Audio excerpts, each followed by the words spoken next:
It's very upsetting because I'm here texting, and I text everybody, email everybody, I don't get one response, and the only one that responds is Tony, and now he's being controlled by his militia, he has a militia, and that's why I was against gay marriage because of these kind of situations, I'm still not pro gay marriage, it's a topic, it's a very controversial topic for me, because of situations like this, people marrying to money, people not being monogamous, people infidelity issues, for visas, for citizenship, for also for power status, for some for being powerful in the community, and having interest and trying to get into families, the gay population is very, very deceiving sometimes, and that's why I tell my kids to hold on, and be patient. And I'm not talking about my kids, my sons, I'm talking about the kids from the LGBT community, from the same sex oriented community, I tell them to be very, very patient because there's a lot of McGoverns there, but they make puppets, and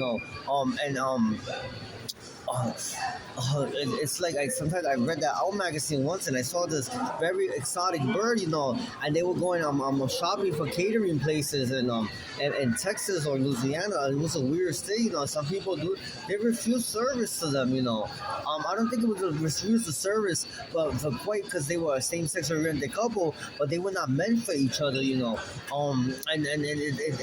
a very, very controversial topic, because it's something that we're not used to now because of the stigmatism of it. I grew up to be a negativity against same-sex oriented people and their relationships because back then it was a more private thing and they moved away and the parents never found out about them again or visited their homes, and it was much different and the people in their community accepted them.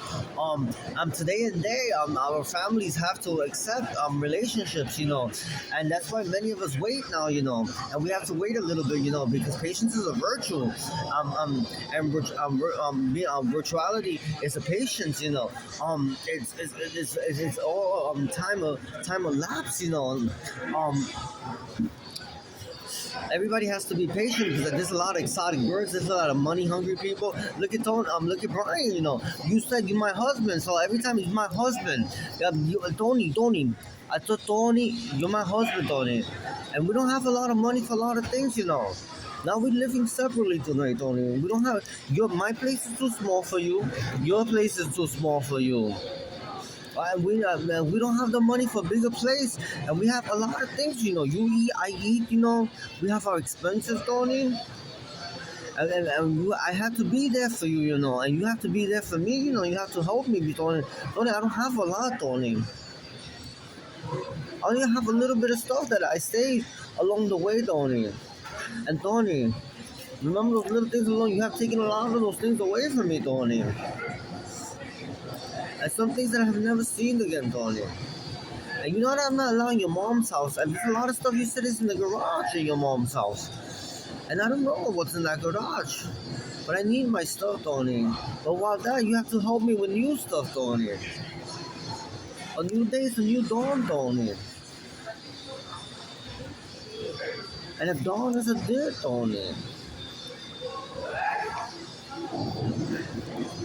All right, but I saw something very, very, very, very disturbing today. I was in the 42nd Street Times Square for a second, and I saw these two militias, they were United States military, from the United States Army, camouflage, it was very disturbing. It's a baby bop, it's a drug addict lady, and she baby bops, and she's very stiffy with her attitude, and then she was walking with this man that looks like he comes from Eddie Murphy's country, the country he comes from is Mukamas. Mukamas is la Ghana, gal. La Ghana is Ghana. He's from Ghana, Ghana, not Ghana. No, Mukamas Zambia. He's from Zambia. He's a Zambian man, and then he's very tall. And he was born in Zambia. How long he's been in the United States for? Mukamas, un año y 7 meses, a year and 7 months. And it's very offensive what we see today. And we don't care what the president has to say. We don't care. what the Senate or the House representatives say, because they don't care about America like we do.